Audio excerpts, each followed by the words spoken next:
Gente, essa mensagem, ela faz parte de uma série de mensagens que serão gravadas em igrejas diferentes, que estarão exclusivamente no meu canal do YouTube.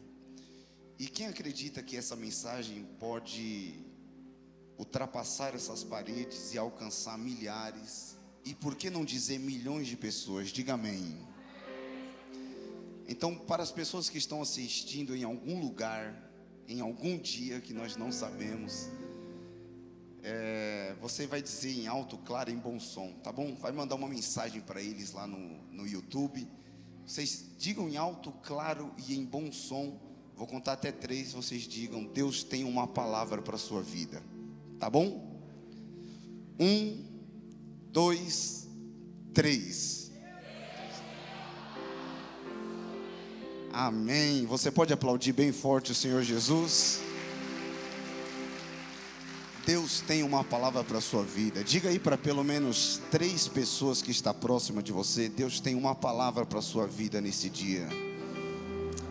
Deus tem uma palavra para a sua vida nesse dia. Vamos ler. Segundo livro do profeta Samuel.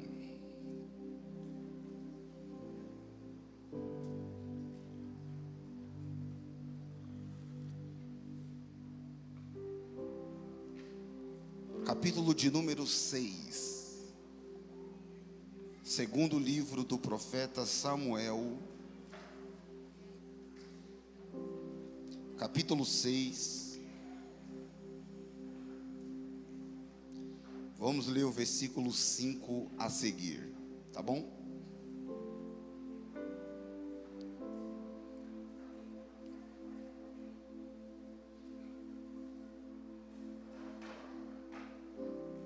Segundo livro do profeta Samuel, capítulo de número 6, versículo de número 5.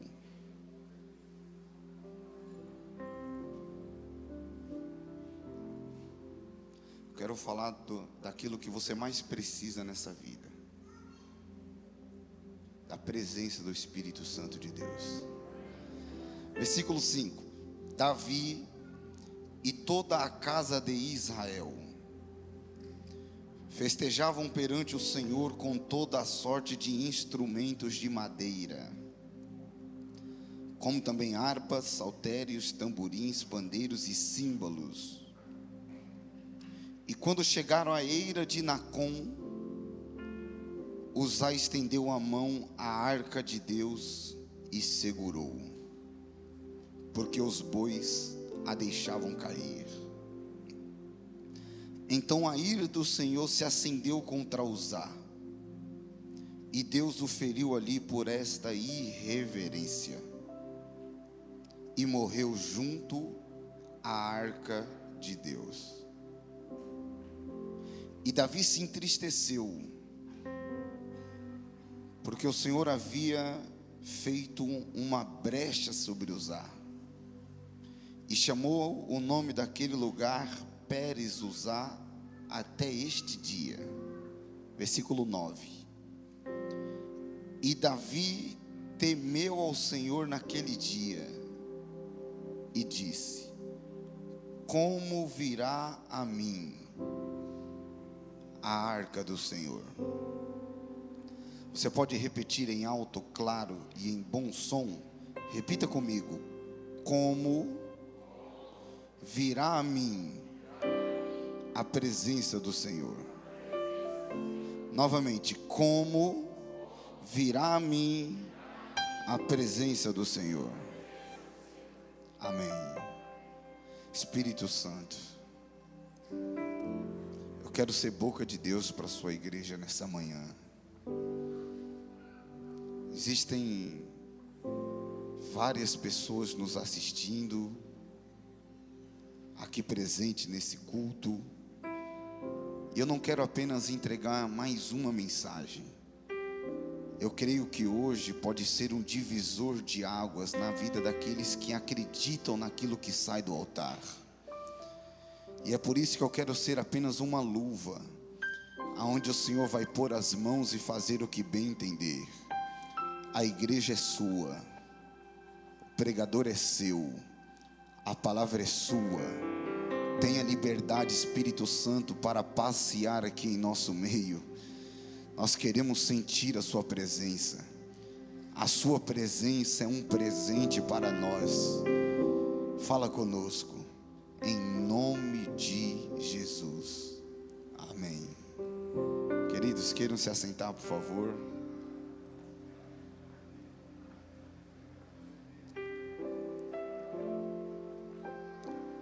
A Arca da Aliança é o principal assunto abordado no capítulo que lemos.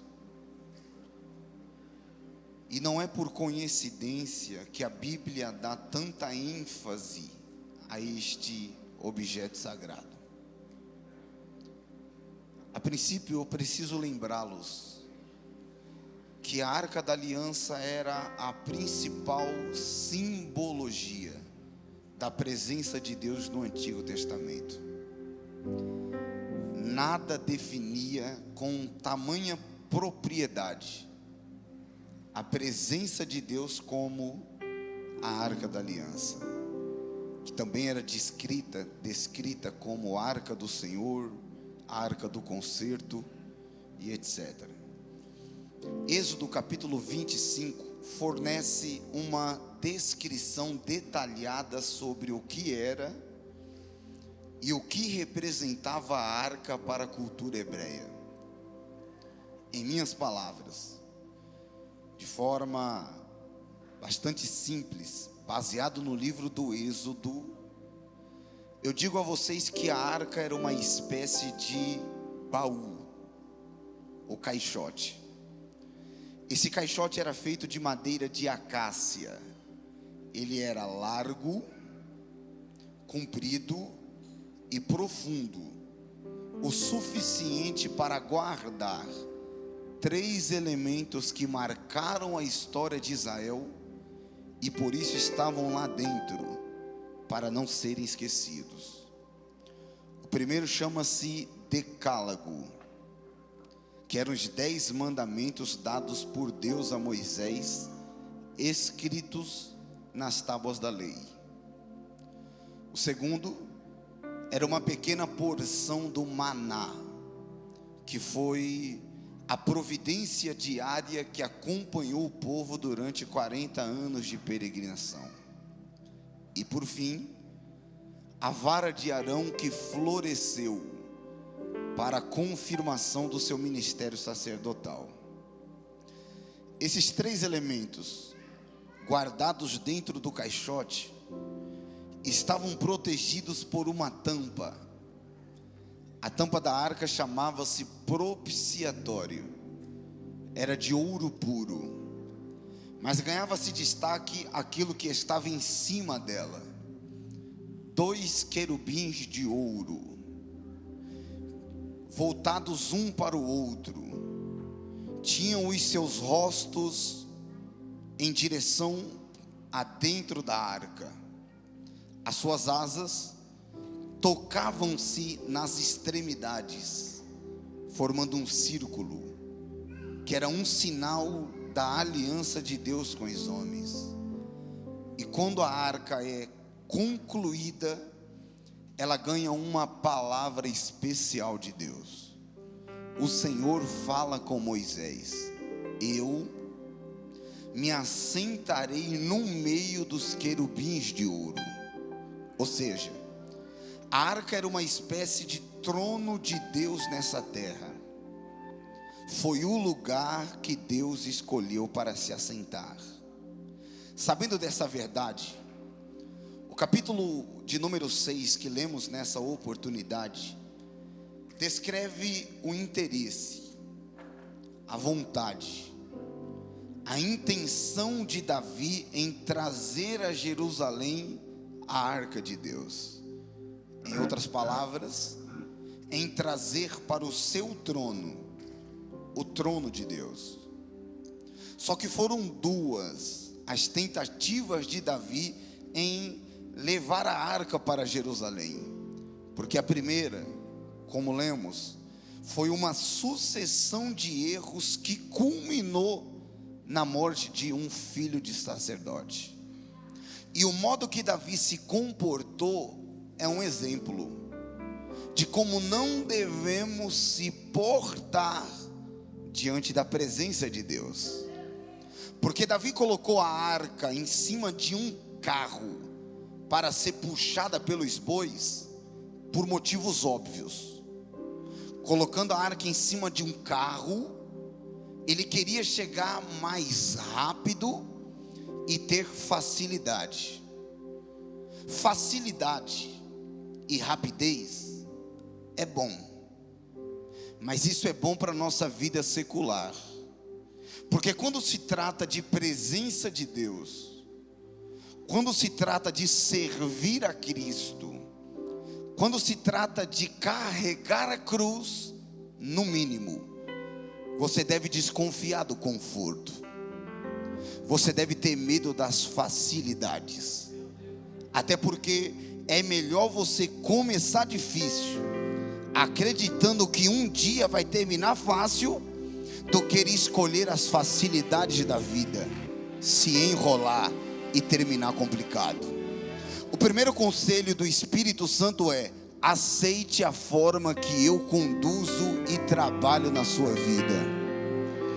Porque ainda que seja doloroso, estreito e difícil de se aceitar, pelo menos você vai chegar com vida debaixo da presença do Espírito Santo de Deus. Quando o filho do sacerdote morreu, Davi teme ao Senhor e se pergunta: e agora? Como trarei para perto de mim a presença do Senhor? Enquanto Davi raciocinava, essa arca ficou dentro da casa de Obed-edom por 3 meses. Gabriel, eu não sei os seus vizinhos, mas os vizinhos de onde eu moro fofocam demais. Só tem em Guarulhos isso. E eu não sei se você sabe, existem 3 demônios, é espírito maligno, que operam na vida do fofoqueiro. A teologia não fala sobre eles, mas eu falo abertamente para vocês, tranquilo, viu? Um espírito chamado me disseram, um outro chamado fiquei sabendo, e tem um outro também chamado me contaram. Teologia não fala, mas eu descobri aqui. E na situação de Obed-edom não foi diferente. A arca entrou em sua casa e a vizinhança começou a comentar. Se fosse mulher, nada contra. A conversa começaria mais ou menos assim: amiga, você ficou sabendo o que está acontecendo? Se fosse uma amiga que eu tenho em Guarulhos, ela ia dizer: miga, sua louca, eu fiquei sabendo do que está acontecendo. A arca entrou dentro da casa de Obed-edom. Não é que eu desejo mal, mas do jeito que as coisas andam, se o sacerdote morreu, imagine o que vai acontecer com Obed-edom. Daqui não muitos dias você ouvirá que os filhos de Obed-edom morreram também. Daqui não muitos dias você ouvirá que a colheita de Obed-edom foi infeliz. Daqui não muitos dias você ouvirá que a casa de Obed-edom caiu. Só que depois de 3 meses, alguém espalhou uma notícia, e essa notícia chegou ao rei. Qual era? O Senhor abençoou a casa de Obed-edom e tudo quanto ele possuía. Eu vou repetir só para você começar a glorificar Deus aí. O Senhor abençoou a casa de Obed-edom e tudo quanto ele possuía. A presença de Deus só faz mal para quem não consegue recebê-la com prazer. E eu vou liberar a primeira palavra profética dessa manhã. Se a notícia mentirosa da sua derrota chegou longe, mais longe ainda chegará a notícia da sua vitória. Em 3 meses, Deus mudou a história de Obed-edom. Deus abençoou a colheita, Deus mudou a história da família, Deus prosperou sobremaneira. Agora você está preparado para receber isso daqui? A arca ficou 3 meses na casa de Obed-edom e mudou a sua história para sempre. Agora, imagine você. Foi Cristo quem disse: eu estarei convosco. 3 meses é muito pouco. Todos os dias, até a consumação dos... Gabriel, Jesus não é coleguinha falso, que só aparece quando você tem dinheiro no bolso e churrasco para oferecer. Jesus aparece no monte, mas quando você entra no vale, Ele permanece do seu lado todos os dias.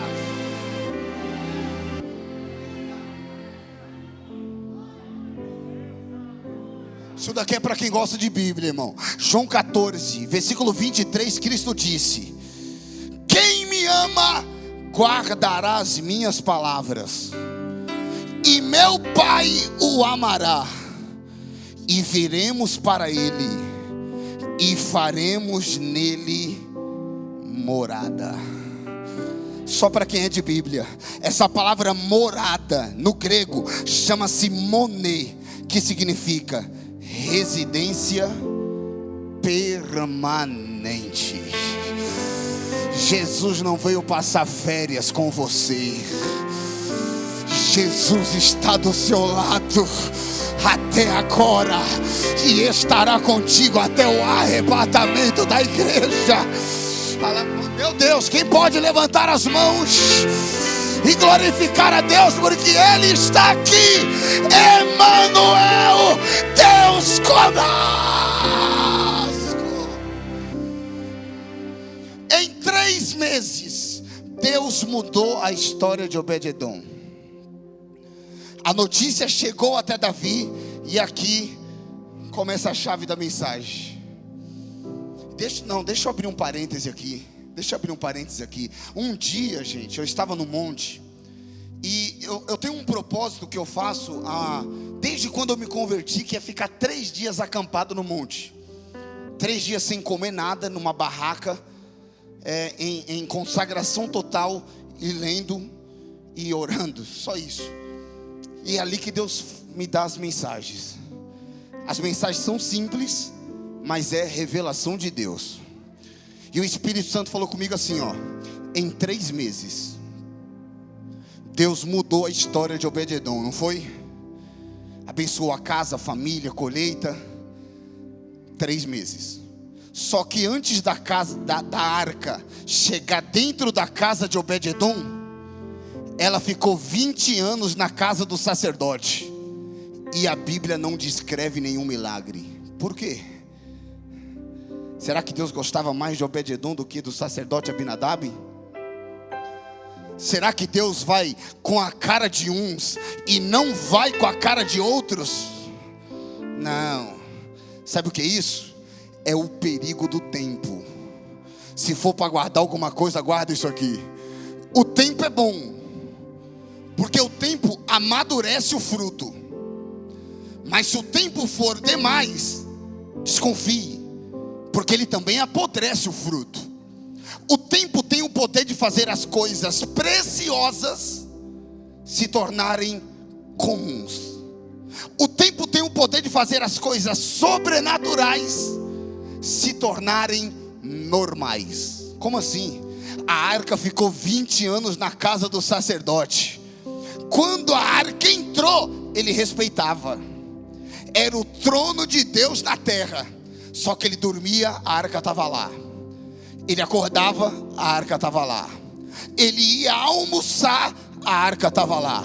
Ele ia jantar, a arca estava lá. Seus filhos nasceram, cresceram e brincavam com a arca lá. Aí, aquilo que era o trono de Deus na terra se tornou um utensílio comum da sua casa, como um quadro que você põe na parede. Você pode achar estranho, mas esse é o perigo que tem rondado a igreja nos últimos dias. Qual é? É se acostumar com o sagrado. é achar normal vir para o culto. Entenda, isso daqui é um ambiente espiritual. O que sai desse altar pode mudar de uma vez por todas a sua vida. Você não pode se acostumar com aquilo que é poderoso e sobrenatural. Tem boca de Deus aqui? Tem boca de Deus aqui? Eu senti uma graça. Fala para quem está perto. Não é o tempo que você tem de crente, é o valor que você dá à presença que te faz ser abençoado. Fala para ele, fala para ela. Não é o tempo que você tem de crente, é o valor. Quantos ainda conseguem adorar a Deus depois de muito tempo de crente? Olha aí, meu Deus.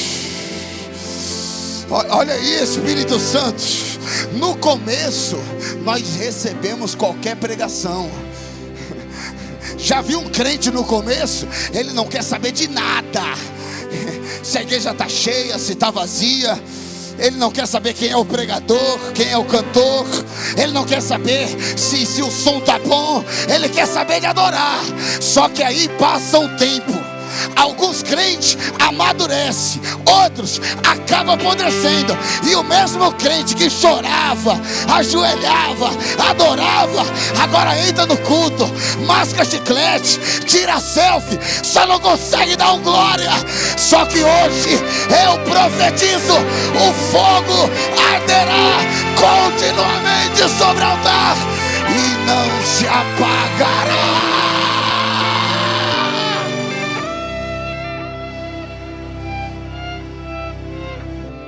Quantos podem sentir a presença do Espírito Santo?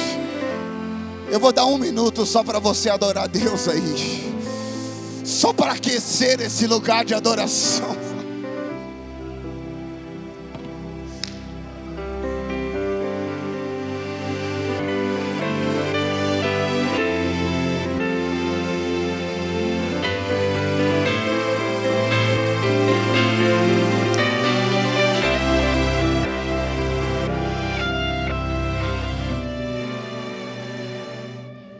Depois de 3 meses, Davi resolve levar a arca da aliança de uma forma certa.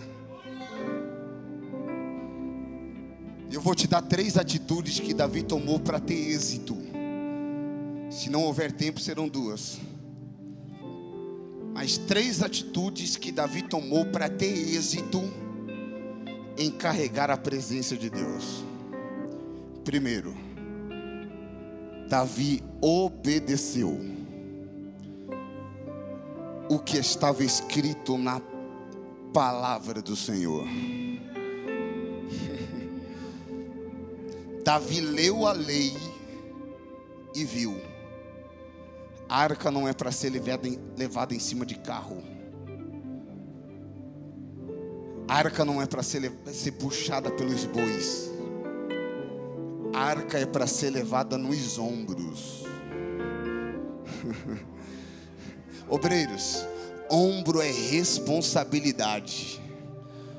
Ombro sempre foi e sempre será símbolo de responsabilidade. Agora, sabe por que a arca estava em cima de carro e não em cima dos ombros?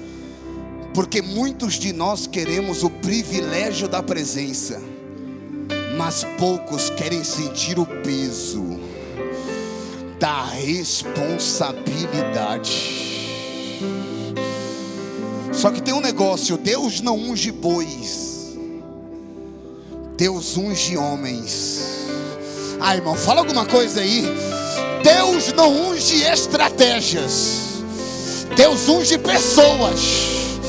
Deus não unge métodos, Deus unge homens que executam os métodos de Deus. O negócio é com você.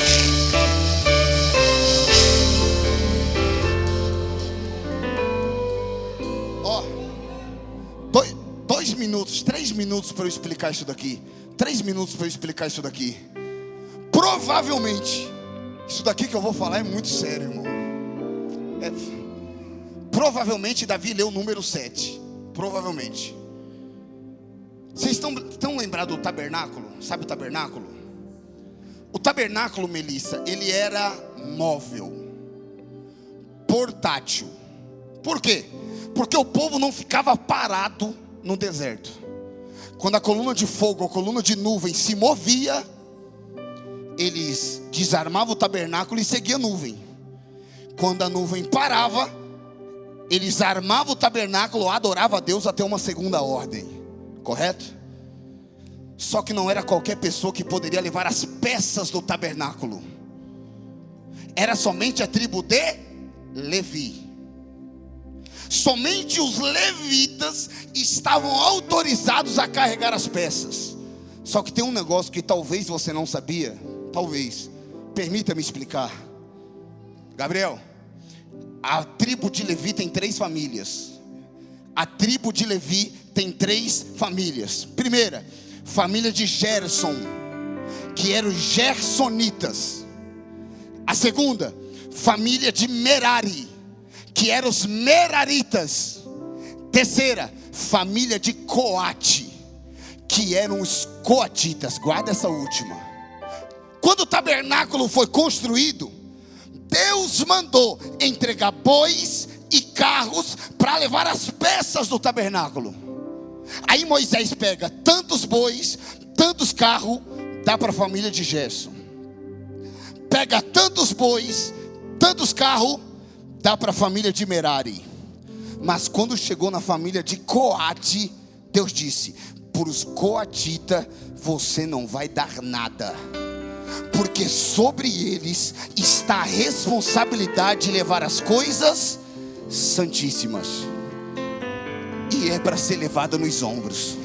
Agora, peraí, imagine a situação desigual no deserto. Sol de mais de 50 graus, caminhando 40 anos a pé, com uma arca que, segundo alguns, pesava 280 quilos. Os filhos de Coate olhavam para o lado, viam os filhos de Gesso guiando os boi no maior bem bom. Os filhos de Gesso olhavam para eles e diziam: coitado de vocês, eu não queria estar na pele de vocês, andando a pé em um sol desse, com um peso nos ombros. A minha cabeça está queimando pelo sol desse deserto. Os meus ombros estão doendo pelo peso da responsabilidade. Mas deixa eu dizer, eu não troco a minha posição pela posição de vocês. Você perdeu, hein? Você perdeu da glória. Mas como assim? Eu estou no maior bem bom, estou sentindo o ventinho do deserto. Vocês estão a pé, gemendo, chorando, com peso. É verdade. Só que tem um detalhe: somente nós podemos carregar a presença de Deus nessa terra. Somente nós podemos carregar a presença.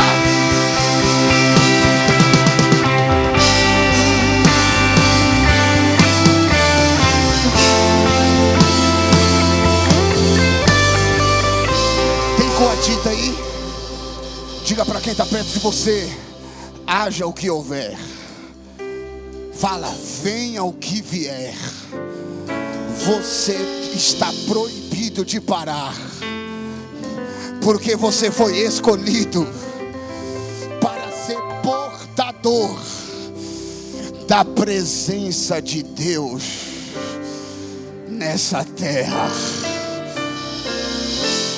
Você não é qualquer pessoa. Você não é qualquer um. Você é a ideia mais fantástica que Deus teve. Você é herdeiro de excelência. Você é coroa da criação de Deus. Pega! Você é templo do Espírito Santo de Deus nessa terra. Se valorize!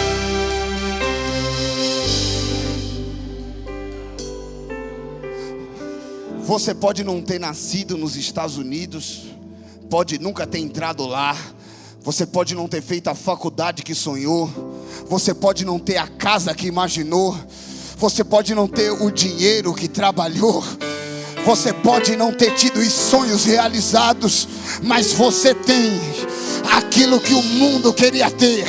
Você tem paz quando vai dormir, você tem quem te ouça quando todos te abandonam, você tem uma cidade te esperando, você tem o Espírito Santo habitando dentro.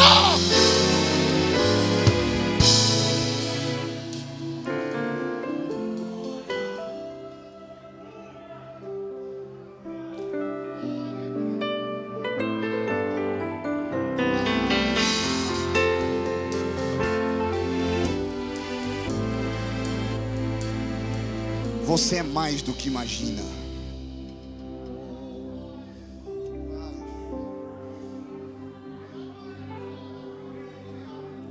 Se você tem a presença, você tem tudo. Eu vou falar, quem perde dinheiro perde pouco. Quem perde amigo perde muito. Quem perde família perde muito mais. Mas quem perde a presença perde tudo. Querido, você lembra de Moisés? Segura-me. Você lembra de Moisés quando ele queria ir para a terra? Só que aí o povo era rebelde e Deus disse: já que eu prometi, eu vou cumprir. Pode ir. Eu vou enviar um anjo. O anjo vai destruir os inimigos. Vocês vão entrar na terra, mas eu fico por aqui. Cansei, não quero. Aí Moisés fala a frase célebre: Senhor, não nos faça sair daqui se a sua presença não for conosco. Lá vai. Sabe o que Moisés estava dizendo? Eu prefiro ficar no deserto com Deus do que desfrutar da terra sem Ele. Coloca a mão assim no seu coração. Fala assim: eu não quero viver promessa sem viver com a sua presença.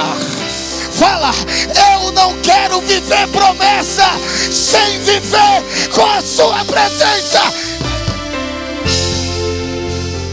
Sem Deus as coisas perdem o significado. Sem a presença de Deus não tem graça, não tem motivo. Do que adianta?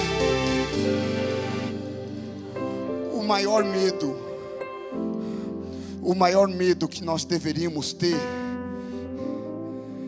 é o de Deus se afastar de nós. O maior fracassado é aquele que está fazendo sucesso no lugar que Deus não está.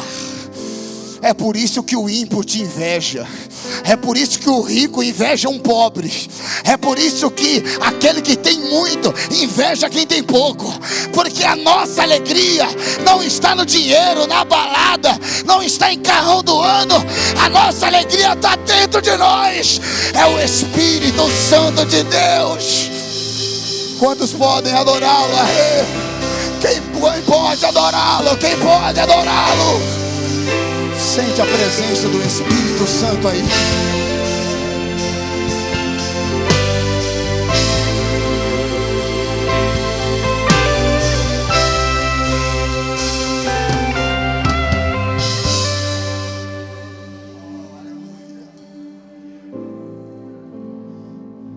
Amor,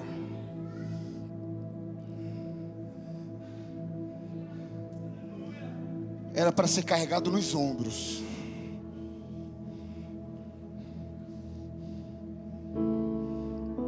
Sabe qual é o problema? Dói. Essa era a função do sacerdote. Ele tinha que sentir o peso para que o povo sentisse alívio.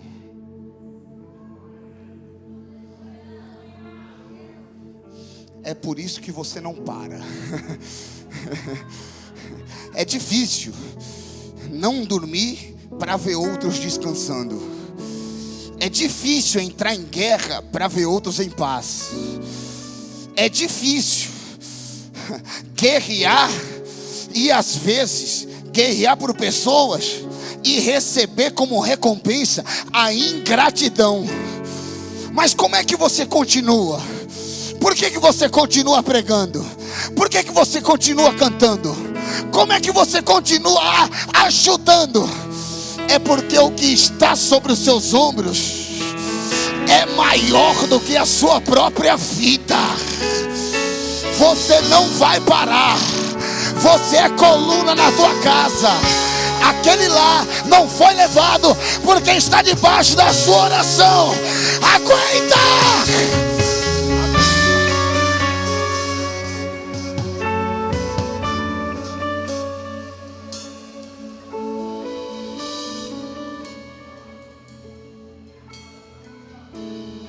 Primeiro, Davi obedeceu. Segundo, Davi adorou a Deus. Na primeira, Davi estava adorando, não estava?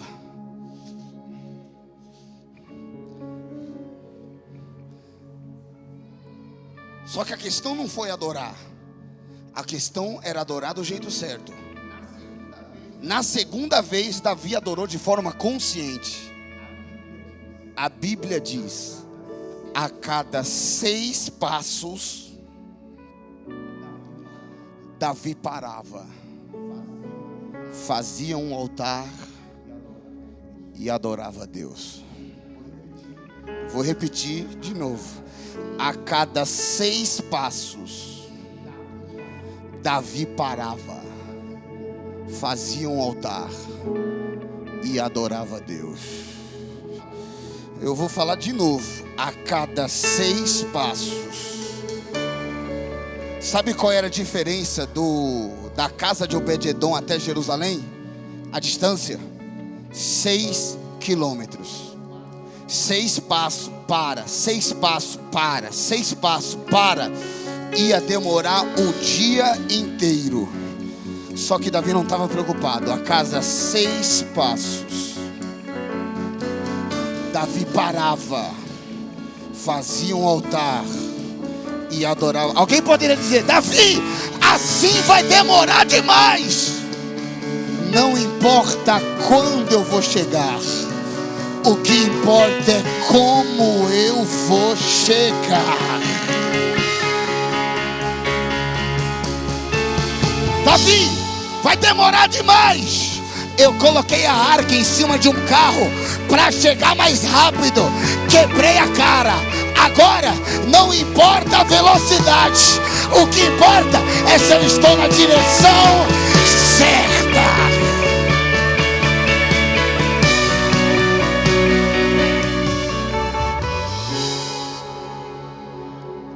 Você não tem ideia do poder da adoração. O que eu vou falar aqui merece uns 1000 glórias para Deus. Davi era adorador por excelência. Se você quer saber o que é adoração, olha para Davi, porque ele sabia como adorar. A adoração de Davi era tão poderosa, a adoração era tão poderosa, que quando Saul estava endemoniado, segurava uma lança nas mãos, baixinho querido, segurava uma lança nas mãos, preparado para matar quem aparecesse. Quem chamaram para expulsar o demônio? Quem tinha escudo? Quem tinha outra lança? Não, chamaram quem tinha harpa. E a Bíblia diz que enquanto Davi dedilhava a harpa, o espírito mau se afastava de Saul e o Espírito do Senhor tomava conta do ambiente. Aleluia. A harpa é mais poderosa do que lança. Diga para quem está perto de você aí: você trouxe harpa ou você trouxe lança para esse culto? Fala para ele, fala para o outro que está do outro lado: você trouxe lança ou você trouxe harpa? Quem trouxe lança, vem para ver. Quem trouxe harpa é para adorar. Quem trouxe lança é para criticar. Quem trouxe harpa, ele só quer saber de adorar.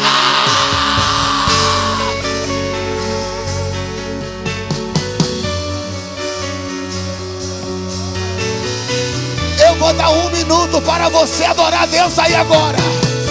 Aumenta o volume dessa adoração. Aumenta o volume dessa adoração. Faz aquele barulho que Satanás não gosta. Adora, adora, adora, adora.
Fala alguma coisa que eu quero ouvir o barulho da adoração. Segura os instrumentos.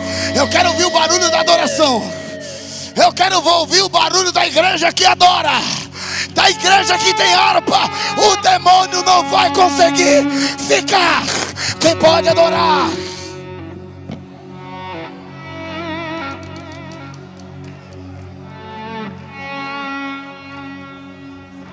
Olha que lindo, meu Deus. Olha que lindo, Espírito Santo. Tem línguas estranhas aqui. Olha que lindo, tem lágrima ali, tem glória ali, tem...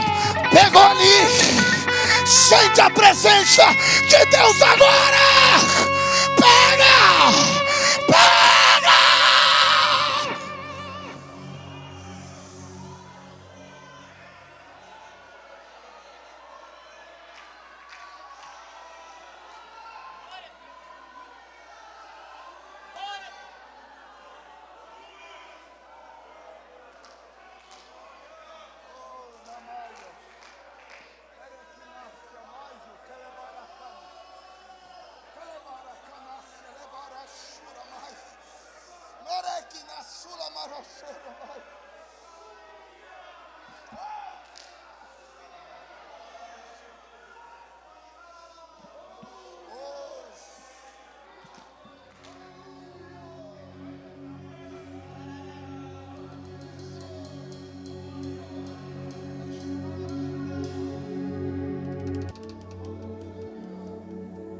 Eu encerro.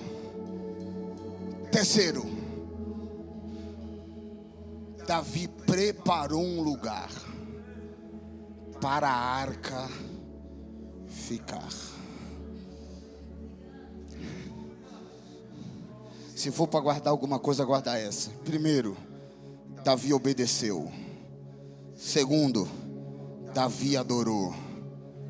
Terceiro, Davi preparou um lugar. Receber é fácil. O difícil é fazer com que ela permaneça. para permanecer, o lugar tem que estar preparado. Querido, Davi preparou um lugar chamado de tenda de Davi. Guarda, grava isso. Tenda de Davi.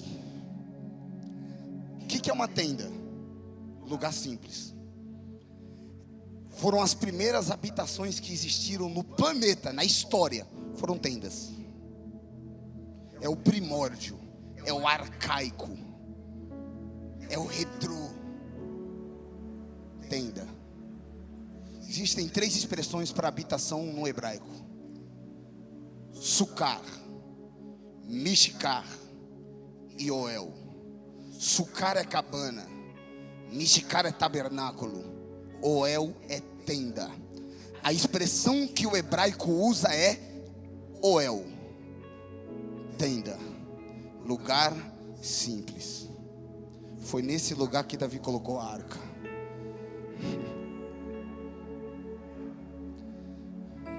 Só que Deus gostava disso.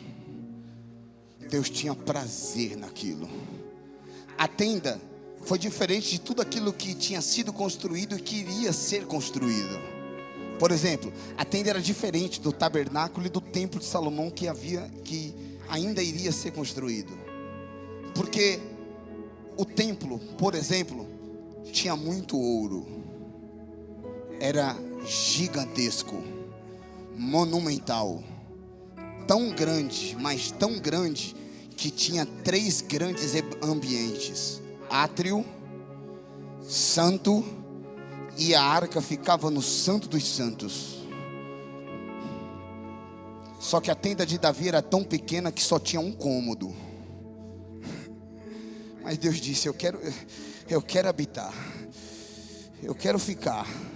Não, mas é só um cômodo, isso não é uma casa de um Deus, mas é aqui que eu quero ficar. A tenda de Davi não tinha átrio, a tenda de Davi não tinha santo, a tenda de Davi só tinha um lugar, e era o lugar que a arca ficava. No templo, para entrar aonde a arca estava, era uma vez por ano, em um dia chamado Yom Kippur, o dia da expiação. E só entrava lá o sumo sacerdote com um risco enorme de morrer fulminado. Só que a tenda de Davi não tinha véu. Lá entrava qualquer um que fosse adorador de verdade. Podia ter chinelinho de dedo, não tinha título de sacerdote, não tinha status, nome ou dinheiro no bolso, mas na tenda de Davi, se quisesse receber, é só entrar, que a presença de Deus abraçava.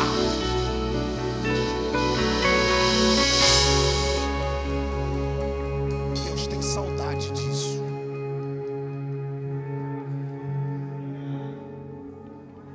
Sabe por que Deus amava a tenda de Davi?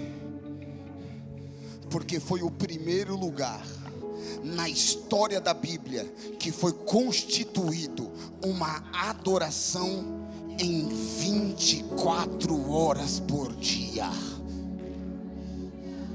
É o único lugar nas Escrituras, na terra, aonde se descrevem 24 horas de adoração ininterruptas. Davi disse: vai fazer turno. Quando o turno acabar, entra outro e continua adorando. Quando o outro turno acabar, entra outro e continua adorando. Quando o outro turno acabar, entra a turma e continua adorando. Aí Deus disse: é pequeno, é simples, mas se me adora em toda a vida, eu vou descer lá.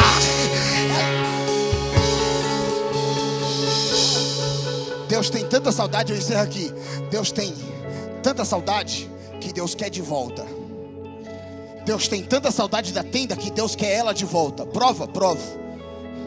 Amós profetizou: chegarão dias em que Deus vai reedificar a tenda de Davi. Aí você pode me dizer: mas Amós é Antigo Testamento. Atos. concílio apostólico, um dos apóstolos se levanta e diz: vocês não se lembram que Deus disse que deseja reedificar a tenda de Davi? Se Deus quer, cadê ela? Por que eu não vejo? Eu vou falar sem medo de errar. Deus nunca quis um templo de Salomão de volta. O que Deus quer é a tenda de Davi. Se Deus falou que iria fazer de novo, cadê ela? Olha para quem está do seu lado. Olha para quem está do lado aí. Olha para quem está do lado. É Ele. Aleluia. É Ele. Não é feito de ouro, não tem pedra preciosa, é de barro, é barro. Se morrer, volta pro pó. Mas Deus disse: é esse daí que eu quero habitar. É esse. Se põe de pé, se põe de pé, se põe de pé. O lebaraio, terimida canácia barachéria.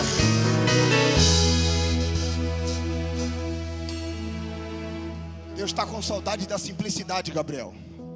E eu não sou saudosista. Eu não sou saudosista.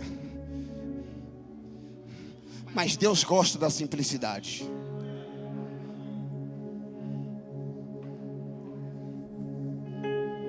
Antes a igreja não tinha nada, mas tinha poder, então tinha tudo. Hoje a igreja tem tudo, mas se faltar poder não tem nada. Antes a igreja tinha. Antes a igreja não tinha ouro e prata, mas tinha o levanta e anda. Hoje a igreja tem ouro e tem prata, mas o que está faltando é o levanta e anda. Só que Deus está com saudade. Não, irmão. Não. Você já viu? É melhor uma pregação simples que o povo entende do que querer explicar tudo e não acontecer nada. Tem pregador que quer explicar tudo, irmão. Quer explicar quem pintou o céu de azul, quem invernizou a barata, quem colocou listra na zebra. Deus dizendo: eu estou com saudade de batizar com o Espírito Santo e com fogo. Aleluia. Tem gente que gasta todo o dinheiro num shopping, nada contra. Isso é bom, anda bem vestido, cheiroso. Mas gasta tudo que tem no shopping. Gasta 1 hora levantando o cabelo, levantando o topete, fazendo a chapinha, se preparando. Gasta tudo que tem, coloca o melhor salto, perfume, cheiroso, cheirosa. Aí vem pro culto e não consegue dar glória. Não consegue soltar uma língua. Sabe por quê? Tem aparência, mas não tem essência. Só que Deus está com saudade. Fecha os olhos. Fecha os olhos. Era manácia, baracalai.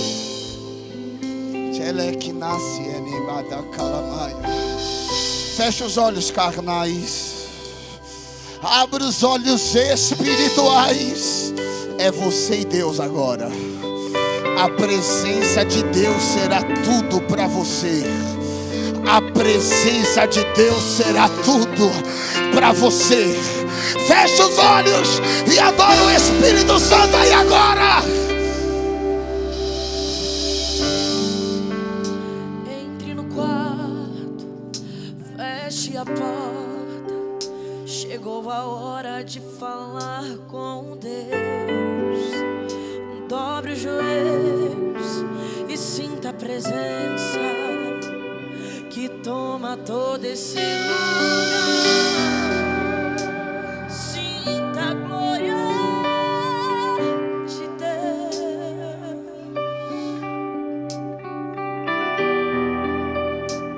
Sinta a glória do Pai.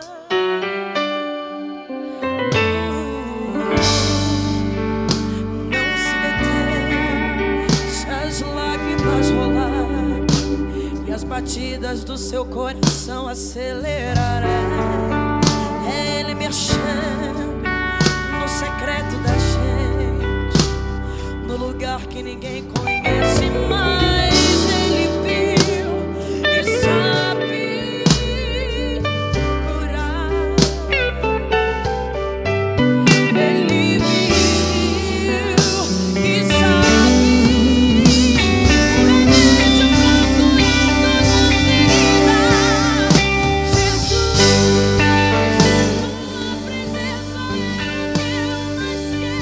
Jesus, tua presença eu remédio. Jesus, eu não quero ouro nem prata, só quero que cuides de mim. Que presença é essa? Presença que mexe, confronta tudo aqui dentro da gente, que causa arrepio na alma e a gente sente. Jesus, que eu perca dinheiro, que eu perca amigos, só não quero perder tua presença, tua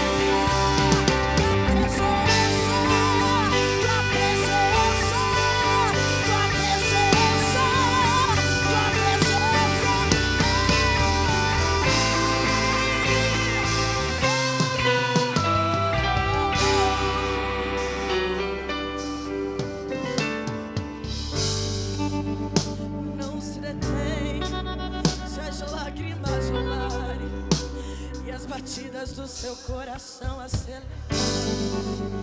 É Ele mexendo no secreto da gente, no lugar que ninguém conhece mais. Ele viu e sabe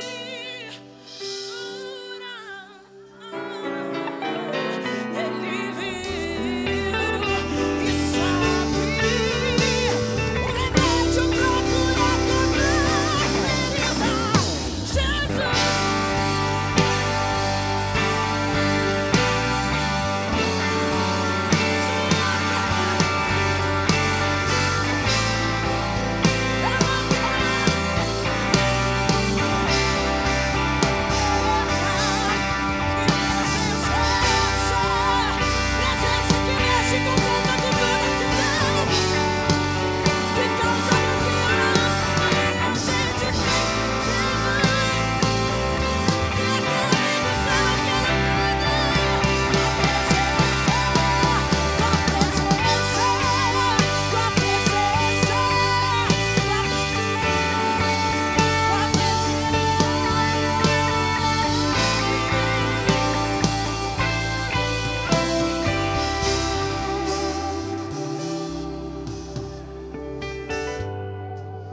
Aleluia.